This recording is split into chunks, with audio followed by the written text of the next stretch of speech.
Good morning friends आपण मानक समस्त को स्वागत करुच्छे मु आज हुमा ब्लॉग रे।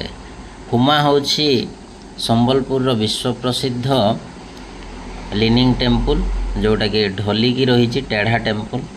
हुमार विमलेश्वर बाबांकर मंदिर पश्चिम ओडिशार एक प्रसिद्ध शैवपीठ। यह संबलपुर सहर प्राय दक्षिण दिग को 25 किलोमीटर गले आपण पाइबे सोनपुर रास्ता रे हुमा मंदिर। मुख्य रास्ता 3 किलोमीटर भीतर को राइट साइड को जीवा पड़े। हुमा मंदिर संबलपुर जिल्लार अन्यतम विशिष्ट शैव क्षेत्र। कारण यह जो अष्टशंभु अच्छी से अष्टशंभु मानक मध्य प्रथम अष्टशंभु। ताले आम अष्टशंभु मानक विषय जानिबा। अष्टशंभु मानकर नाँ है प्रथमे हुमार विमलेश्वर बाबा, द्वितीय है अंबाभनार केदारनाथ बाबा, तृतीय आपणकर देवगाँर विश्वनाथ बाबा, चतुर्थ गाईसमार बालुंकेश्वर बाबा एवं पंचम मानेश्वर मानधाता बाबा, षष्ठ स्वर्णार स्वप्नेश्वर बाबा, सप्तम सरंडार विश्वेश्वर बाबा एवं अष्टम नीलजीर नीलकंठेश्वर बाबा। यहीपरि आमर अष्टशंभु आपणकर रही पश्चिम ओडिशा रे। से अष्टशंभु मानक मध्य प्रथम होउचंती बाबा विमलेश्वर, जहाँकर पूजा अर्चना आपणकर शिवरात्रि समय जदि आसबे ताहले आपण एठारे 7 दिन पर्यंत मेला लगी थाए। ये देखंतु आपणकर मंदिर परिसर भितर गोटे विराट बटवृक्ष, ता पाखरे माता भैरवींकर मंदिर रही। सेठी काली गाईर मूर्ति आपण देखि परिबे, स्थापित मूर्ति काली गाई। आउ ये मंदिर भितरे छोट छोट मंदिर जमती भुवनेश्वरी मंदिर, भैरवी मंदिर आपण देखि परिबे। एटा राजांको अमलर मंदिर, माँ भैरवी मंदिरटा परे निर्मित होइतिबा मंदिर अटे। एटा नूतन कारुकार्य अटे। एटा देखंतु आपण हुमा जो मंदिरटा पूरा नई की रही लीनिंग टेम्पल। बहुत ए लीनिंग टेम्पल पाई माने जो वक्र मंदिर सेति पाई ही यह प्रसिद्ध अटे। आपण एटा पछपट रास्ता जोड़ा महानदी को आपण लागी पानी, आउ पर्यटक मानक भारी आकृष्ट करे ये महानदी।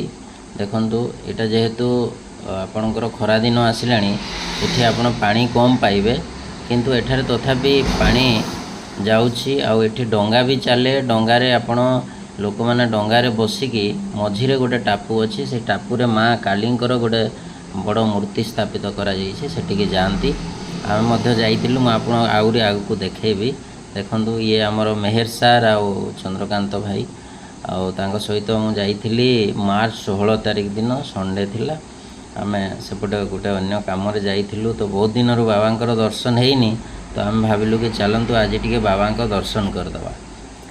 ये जो मंदिरटी आपण देखुचंती ये आपणकर प्राय 46 डिग्री उत्तर पूर्व को वक्र होइकी रही। देखो ये हूँ फेरी घाट, जोटा कि डंगारे लोक मैंने महानदी रे विहार करिकी से जो आमर टापू अच्छी से टापू ऊपर को जाती। देखो ये बहुत पत्थर माने महानदी गर्भरे खाली आपण पत्थर ही पत्थर पाइबे, जो कला पत्थर सब अच्छी। आउ ये पत्थर भितर भितर पानी जाए। वर्षा दिन रे फुल पानी जाई थाए, शीत दिन यार दृश्य बहुत सुंदर लगी था। एबे तो खरा ही आसलानी, तथापि भारी भल लगु थाए। पर्यटकों संख्या एठारे केबे कम हुए नाही, कारण एटा एते सुंदर प्राकृतिक। देखो से दूर रे जो बड़ गछ भलिया देखा जाउजी, सेटा गोटे छोट पहाड़टा, आउ से जो रही टापूटा, से टापू ऊपर को ही लोक जाती। आउ सेठी माँ कालींकर मूर्ति अच्छी, शिव तले पड़िछंती, तांगु जो शिवंग ऊपर छाती रे माँ काली पाद देइछंती, से मूर्ति स्थापन करा जाइछे सेठारे। देखंतु एई देखा जाउछि माँ कालींकर मूर्ति, विराट मूर्तिटे। लोक सेठी अपेक्षा करछंती, आमे जो डंगारे जाउछु सेठी सेमाने सब फेरिबे। तो डंगा एमती जीवा आसीबा सब बेले करू थाए, आउ फेरी घाट सब बेले चल थाए आपण लोक मानकर सेवारे। तो एठी बेसी पैसा नियंतिनी, अल्प पैसा। वर्तमान आगु 20 टंका नउथिले, एबे ताको 30 टंका पर हेड कर दिया हिची। तो यहीपरी से नौकरी फेरी घाट। यहाँ सब जो लोकल पंचायत थाए ता अंडर रे एटा ऑक्शन होता है एवं लोक यहाँ को लेकिन चलई था। देखु आम यहाँ पहुँचला से तो सीमेंट कराई, बहुत सुंदर परिवेश।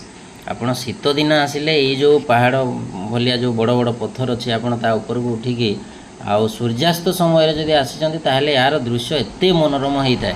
ଦେଖନ୍ତୁ ଇଏ ହେଉଛି ସେଇ ଯେଉଁ ଲୋକ କଥା ବା ଲୋକ କାହାଣୀ ଅଛି। ଗୋଟେ ସ୍ତ୍ରୀ ଲୋକଟେ ଏଠିକାର ଯେଉଁ ମାଛ କୁଡ଼ ମାଛ ସ୍ପେଶିଆଲି ଯେଉଁ କୁଡ଼ ମାଛକୁ ସେ କାଟିବା ପାଇଁ ଯେତେବେଳେ ସେ ପ୍ରସ୍ତୁତ ହେଉଛନ୍ତି ରାନ୍ଧିବା ପାଇଁ ତ ଭଗବାନଙ୍କର ଯେଉଁ ଶ୍ରାପରୁ ସେ ପଥର ପାଲଟି ଯାଇଛନ୍ତି। ତ ଏଇଟାକୁ ଅବସ୍ଥାପିତ କରାଯାଇଛି। ଆଉ ଏଇଟା ହେଉଛି ଲୋକ କାହାଣୀ। ଏଠାରେ ଲୋକ କଥା ପରମ୍ପରା ତ ନୁହେଁ, ଲୋକ କାହାଣୀ ଯେଉଁଟା ଲୋକମାନଙ୍କର ମୁଖରେ ଏଇସବୁ କାହାଣୀ ଶୁଣିବାକୁ ମିଳେ। ତାପରେ ଏଠି ଦେଖନ୍ତୁ ଗ୍ରିଲ୍ କରିଦିଆ ହେଇଛି ବହୁତ ସୁନ୍ଦର ଭାବରେ। ଇଏ ହେଉଛି ମା କାଳୀଙ୍କର ପ୍ରତିମୂର୍ତ୍ତି। ତଳେ ଶିବ ଶୟନ କରିଛନ୍ତି, ପଡ଼ିଯାଇଛନ୍ତି, ତାଙ୍କ ଉପରେ ମା କାଳୀଙ୍କର ପାଦ ରହିଛି। ଏଠି ଗୋଟେ ବରଗଛ ଅଛି, ତାପରେ କରଞ୍ଜ ଗଛ ଅଛି। ଆଉ ଆପଣ ଦେଖିବେ ଏଠି ଶିବଙ୍କ ମୂର୍ତ୍ତି ଉପରେ ମା କାଳୀଙ୍କର ପାଦ, ତାପରେ ଚାରିପଟରେ ଗଛ ଅଛି। ଆଉ ପଥର ହେଲେ ମଧ୍ୟ ଗଛ ସେ ଉପରେ ବଞ୍ଚିକି ରହିଛି। ଆଉ ବହୁତ ସୁନ୍ଦର ପରିବେଶଟିଏ ତିଆରି ହେଇଛି। ଆପଣ ମୋ ସାମ୍ନାରୁ ତାକୁ ଆପଣଙ୍କୁ ଦେଖେଇବି। ଦେଖନ୍ତୁ ଇଏ ପର୍ଯ୍ୟଟକମାନେ ଆମ ସହିତ ଯେଉଁମାନେ ଯାଇଥିଲେ ଗୋଟେ ଡଙ୍ଗାରେ ଆମେ ଯାଇଥିଲୁ ସମସ୍ତେ ଫଟୋ ଉଠାଉଛନ୍ତି। ଆଉ ଏଠୁ ଆସିକି ଯଦି ଫଟୋ ସୁଟ୍ ନ କରିବେ ତାହେଲେ ଇଏ ଦେଖନ୍ତୁ ଶିବଙ୍କର ମୂର୍ତ୍ତି। ଶିବ ଶାନ୍ତ ହେଇକି ଶୋଇଛନ୍ତି। ଏ ଆମର ମେହେର ସାର୍ ଚନ୍ଦ୍ରକାନ୍ତ ଭାଇ, ଆଉ ତାଙ୍କର ଫଟୋ ସୁଟ୍ ଚାଲିଛି।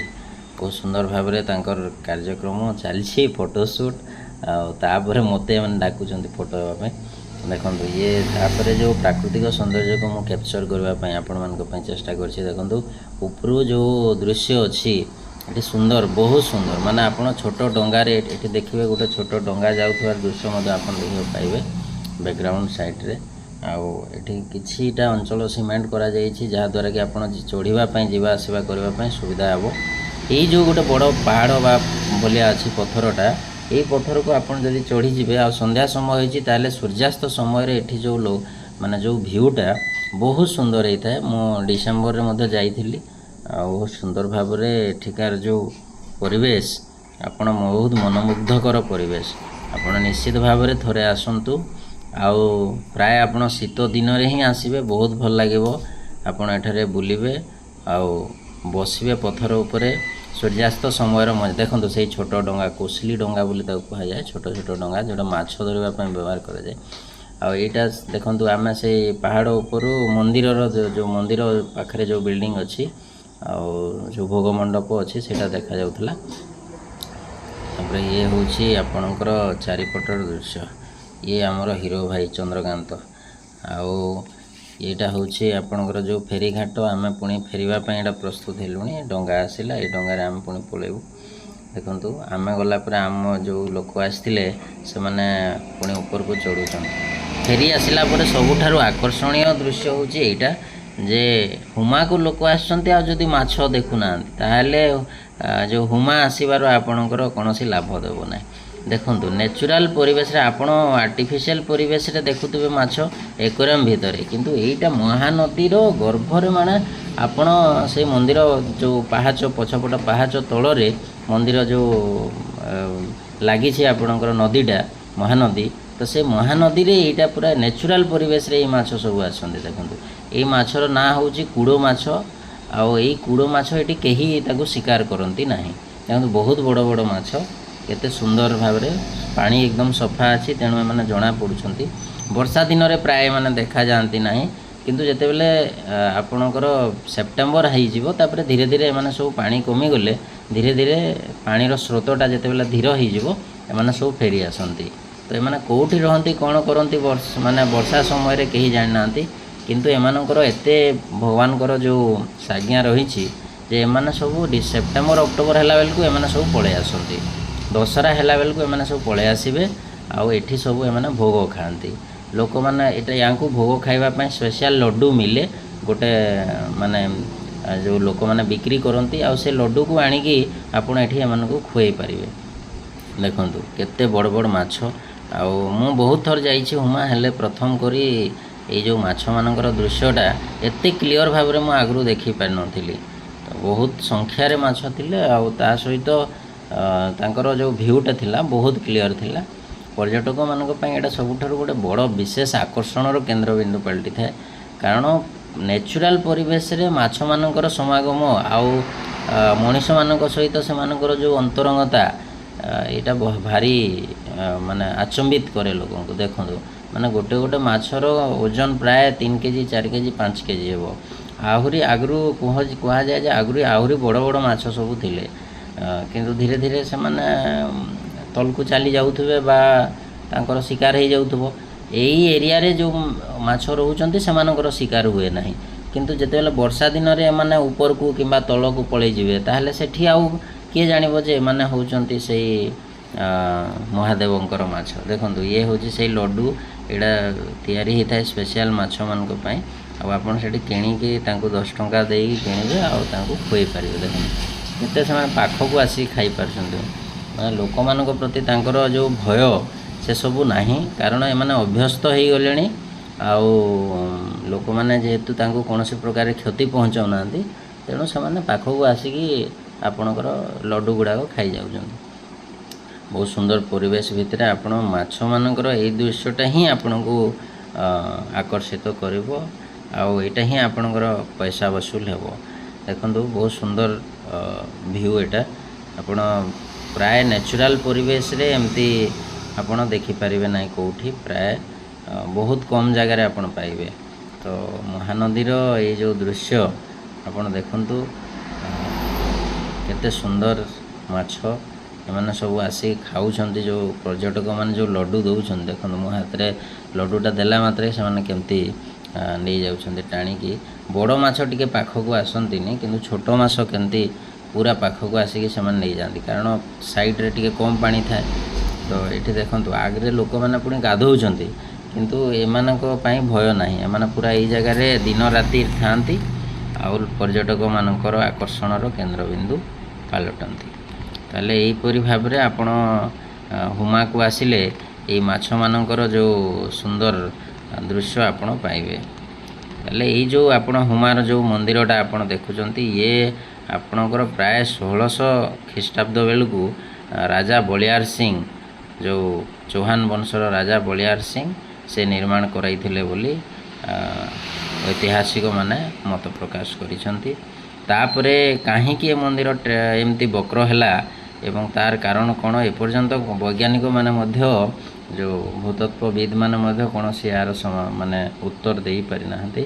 ତ ସେ ଯାହା ବି ହେଉ ମନ୍ଦିରଟା ବକ୍ର ହେଲେ ମଧ୍ୟ କୌଣସି ଜାଗାରେ ତାର ଫାଟ ଚିହ୍ନ ଦେଖାଯାଇ ନାହିଁ।